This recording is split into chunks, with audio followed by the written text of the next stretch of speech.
In any event, we're going to move to the Age of Discovery. And particularly, we want to look at Spain. Spain's interaction with the natives of the New World. Because we all know, we hear all the time about the crimes of Columbus and the crimes of the conquistadors. But what we don't hear so much about is the crisis of conscience that this provoked in Spanish philosophers and theologians. Because in the 16th century, particularly around the University of Salamanca in Spain, you get Spanish philosophers asking the question, should we be acting this way? Should we be treating these natives like garbage? Or should we not recognize in them a common spark of humanity that would in turn demand of us that we extend to them the same rights that we would extend to our fellow Europeans? And what we find is that one of the silver linings amidst the demographic disaster that struck the natives of the New World was that it provoked this kind of soul-searching on the part of Spanish intellectuals. Oh, that's beautiful. And so it was at this moment that we start to hear the idea really taking root of natural rights, of norms that govern the conduct of states, that states aren't just generators of powers, that states in fact have to be subject to the moral law. They're not morally autonomous. And so therefore the Spanish government can't just behave however it wishes toward these people. Francisco de Vitoria is considered to be one of the founders. Oh, I get another delivery of water. No, I'll take it. Francisco de Vitoria is called one of the founders of international law. Now we hear international law and we think boo, hiss.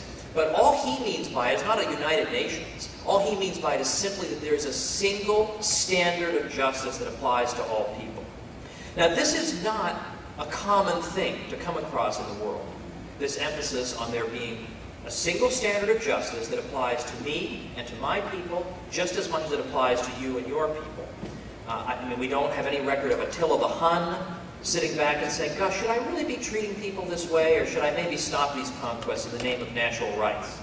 You know, I mean, apparently he was asked once, how come you're looting and pillaging and stealing stuff from people? And he said, well, I don't know, because I want to take people's stuff. Like, why are you even asking me the question?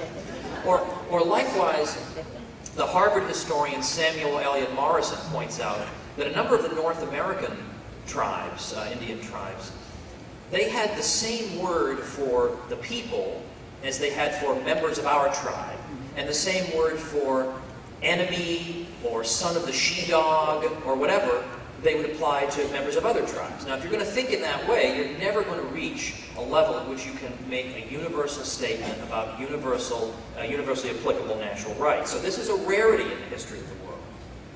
So Francisco de Vitoria argues that the natives are rational, so they possess the distinguishing characteristic of human beings, and they are created in God's image, and therefore they are entitled to the same treatment we would accord to our fellow Europeans.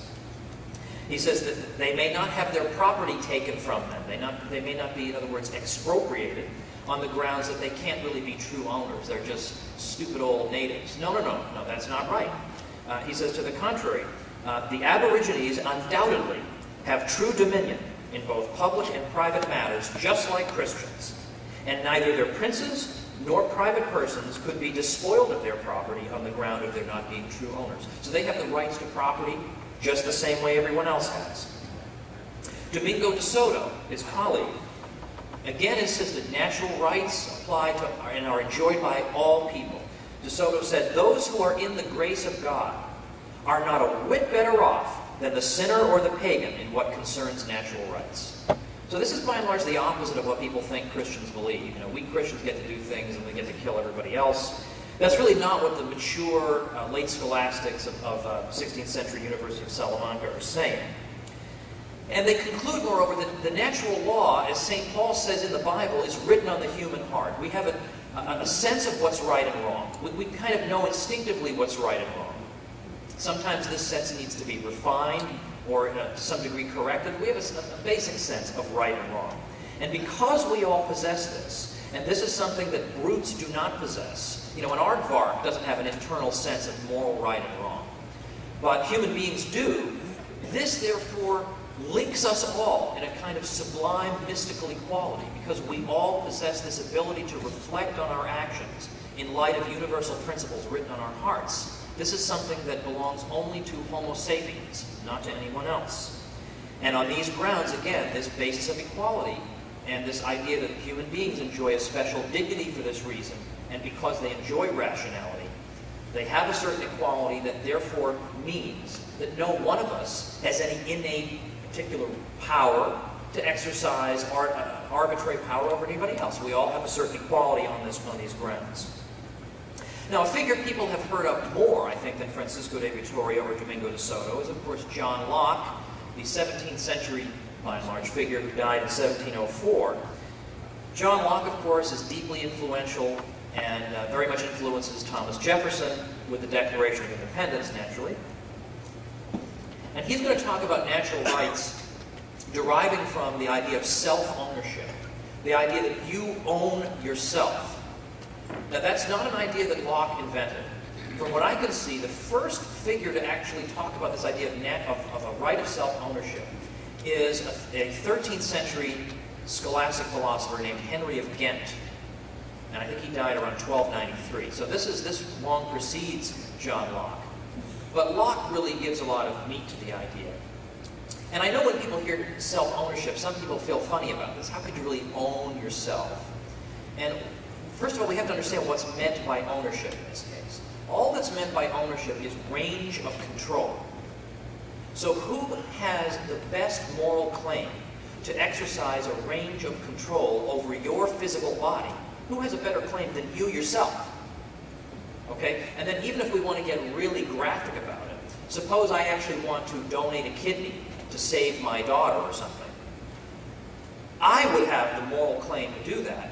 Nobody else could come up to me and say, hey, by the way, I'm going to start yanking body parts out of you. Right? We instinctively recognize that we, as individuals, have the greatest moral claim to exercise a range of control over our own bodies. Now, an objection that we hear sometimes, I think, from religious people would be, that, but doesn't God own everybody? Isn't it kind of impious to claim that you own yourself? But I think the answer to that is, again, we're talking just about range of control, and we're talking about our control over our bodies vis-a-vis other people. Certainly, vis-a-vis other people, no one has a better claim than I have. But beyond that, if it's true that God created all things, He created the whole world, He created the earth, He created all the land, well, nobody has any hesitation in saying, I own this land. But no one comes up to him and says, now wait a minute, God owns the land. You have no right to have a deed to this land. So I think if you were to make that argument, it would abolish all ownership. So I think that's not really a concern. Now, self-ownership is a Lockean principle, and what follows from that is the right of private property. And that right derives from, according to Locke, we have a situation in which there is no, beginning of the world is given to us sort of in common, in his view, and no one individual has any particular claim on any one thing yet, until such time as people exercise their labor upon some previously unowned good. So I cultivate some soil, I pick some berries, whatever.